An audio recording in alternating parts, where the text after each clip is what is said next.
অগ্রণী ব্যাংকের প্রধান কার্যালয়ে ক্ষমতাচ্যুত প্রধানমন্ত্রী শেখ হাসিনা পরিবারের 2টি লকার থেকে মোট 832.5 ভরি বা 9 কেজি 716 গ্রাম স্বর্ণ উদ্ধার করা হয়। মঙ্গলবার দুপুরে একজন জুডিশিয়াল ম্যাজিস্ট্রেট, দুর্নীতি দমন কমিশন দুদক, বাংলাদেশ ব্যাংকের বুলিয়ন শাখার স্বর্ণ বিশেষজ্ঞ, এনবিআর এর কর গোয়েন্দা ও সিআইজির 2টি কর্মকর্তা এবং সংশ্লিষ্ট ব্যাংক কর্মকর্তাদের উপস্থিতিতে লকার খোলা হয়। 2007 সালের 1 সেপ্টেম্বর জমা দেওয়া সম্পদ বিবরণীতে শেখ হাসিনা পূবালী ব্যাংকের একটি এবং অগ্রণী ব্যাংকের 2টি লকারের ঘোষণা দেন। সেই বিবরণী পুনর্যাচাইয়ের অংশ হিসেবে গত 14 সেপ্টেম্বর দুদকের উপপরিচালক মোহাম্মদ মাসুদুর রহমান লকার খোলার জন্য আদালতে আবেদন করেন, যার পরিপ্রেক্ষিতে লকার খোলা হয়েছে।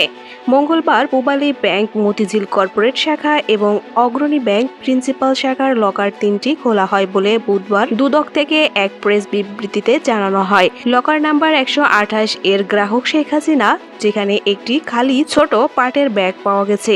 অগ্রণী bank locker number 751 Sheikh Hasina ও সাইমা ওয়াজেদ পুতুলের নামে, সেখানে পাওয়া যায় 4923.60 গ্রাম স্বর্ণালংকার। অন্যদিকে অগ্রণী ব্যাংক লকার নাম্বার 753 এর গ্রাহক শেখ হাসিনা ও শেখ রেহানা সিদ্দিক, যেখানে পাওয়া যায় 4783.56 গ্রাম স্বর্ণালংকার। সব লকারের মালামাল ইনভেন্টরি তৈরি করে শাখার ব্যবস্থাপকের জিম্মায় রাখা হয়েছে। লকারে শেখ হাসিনা, শেখ রেহানা সিদ্দিক, সাইমা ওয়াজেদ পুতুল, সজীব ওয়াজেদ জয় ও ববি ওয়াজেদের হতে পারে বলে ধারণা দুদকের। আর গত 10 সেপ্টেম্বর রাজধানীর মতিঝিলে পূবালী ব্যাংক সেনা কল্যাণ ভবন শাখায় শেখ হাসিনার একটি লকার জব্দ করে সিআইজি।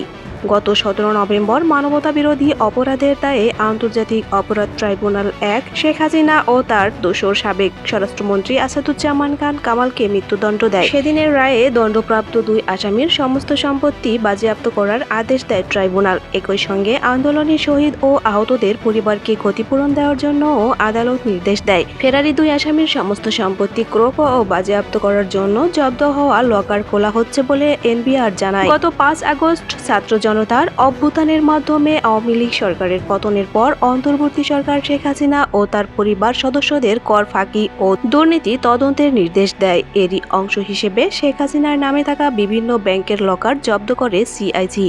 অনুরোধ থাকবে চ্যানেলটি সাবস্ক্রাইব করে বেল আইকনে ক্লিক করুন এবং মতামত কমেন্টে জানান। আল্লাহ হাফেজ।